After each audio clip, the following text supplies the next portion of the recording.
works, because I'm really annoyed. This is the 4th time I'm recording this. I used Loom, it didn't work. Okay, for this one, this time I'm going to force the spring mass system to oscillate periodically, right? So in order to do that, I'm going to use this driver, and periodically I'm going to oscillate the spring mass system, and I'm going to change the frequency using this button here. I start from 0.5. I just click here 0.5, and then I initially increase the frequency, and to check amplitude I can use this ruler to multiply amplitude. In order to get the amplitude value, you just divide this number by 2, because it's difficult for me to measure it from the equilibrium position.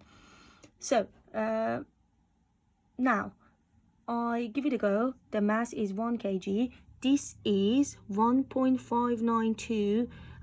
It's called natural frequency. It's calculated using the spring constant and mass. How? 2 pi f equals to root of k divided by m. From there you can get the frequency, and it should be 1.59. 1, 2, 3. Let's give it a go. I put on here, and I measure the amplitude. The amplitude, I use this to measure the amplitude. The amplitude is actually 6.8 for this one, and I'm going to increase this to 0.8. It's a little bit more, maybe it is like 7, a little bit more, maybe 7 centimeter. Yeah, it's 7 centimeter, a little bit more. And then I'm going to put it at 1 hertz, and it should give me 7.1, a little bit more again.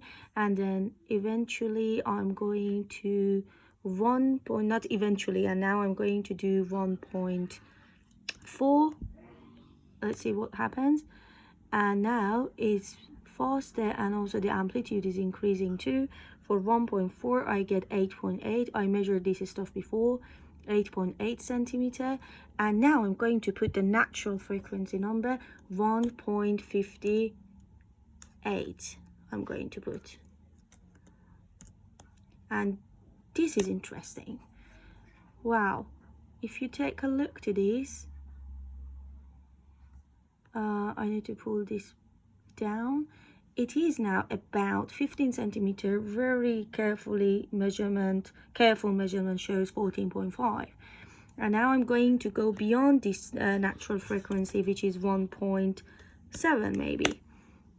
Oh, interestingly, the amplitude is decreasing like that. So I need to put this back here and this back here. So for 1.7 we get 10 centimeter, and if I put 2.2,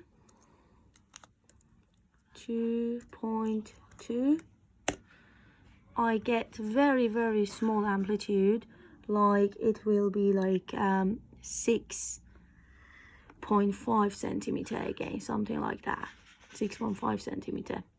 So that was interesting. Only when the force vibrations is very, the frequency of it is very close to natural frequency, you get a high amplitude. Right, this is also called resonance, when the frequency of your natural oscillations is equal to the frequency of the applied one, like applied frequency, then it's called resonance. This is not surely the resonance. 1.59 could be resonance. You should do these for another damping. Let's say we are increasing the damping to 3 right? You run the simulation once again yourself and you show me your data. How it's going to be done, you're going to plot a